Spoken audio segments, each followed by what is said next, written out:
माता पार्वती अर्थात माँ शेरावाली। माँ पहले शेरावाली नहीं थी, बल्कि शेर को अपना वाहन बनाने के बाद माता दुर्गा के रूप में आई और फिर माता शेरावाली कहलाई। उन्होंने अपने सांवले रंग को बदलने के लिए कठोर तपस्या की और इस तपस्या के दौरान उन्होंने एक शेर को भी अपने साथ वर्षों तक इंतजार करते पाया। उनकी तपस्या से प्रसन्न होकर शिव जी ने उन्हें गोरा रंग वापस दिया और कौशिकी नामक देवी उनके शरीर से निकली। तत्पश्चात पार्वती ने शेर को अपनी सवारी के रूप में स्वीकार कर लिया और माता दुर्गा के रूप में शेर को अपना वाहन बनाया, उसकी सवारी की और हमारी माँ शेरावाली कहलाई।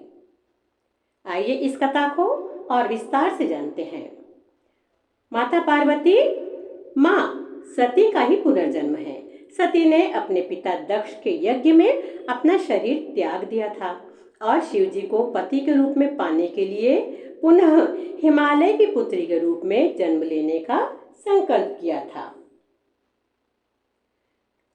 शिव जी के वियोग में सती ने हिमालय की पुत्री के रूप में जन्म लिया। पार्वती ने शिव जी से विवाह करने के लिए कठोर तपस्या शुरू की। तपस्या के दौरान उनके शरीर से तेज निकलता था और रंग सांवला पड़ गया था।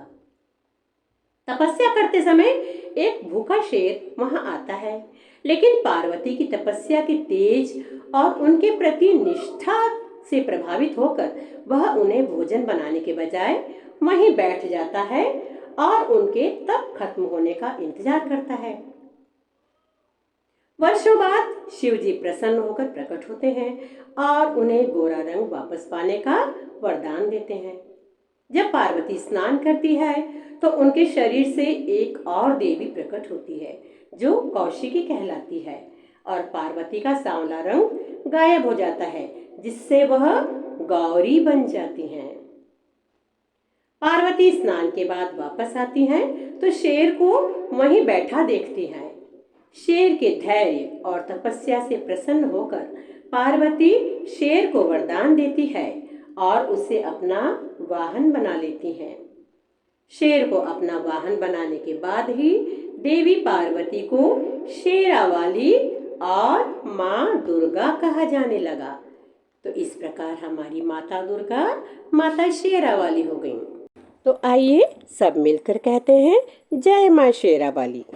इसी प्रकार नवरात्रि में माता रानी के विभिन्न रूपों की कथा को जानने के लिए हमारे चैनल को एक बार सब्सक्राइब अवश्य ही करें। जय माँ शेरावाली।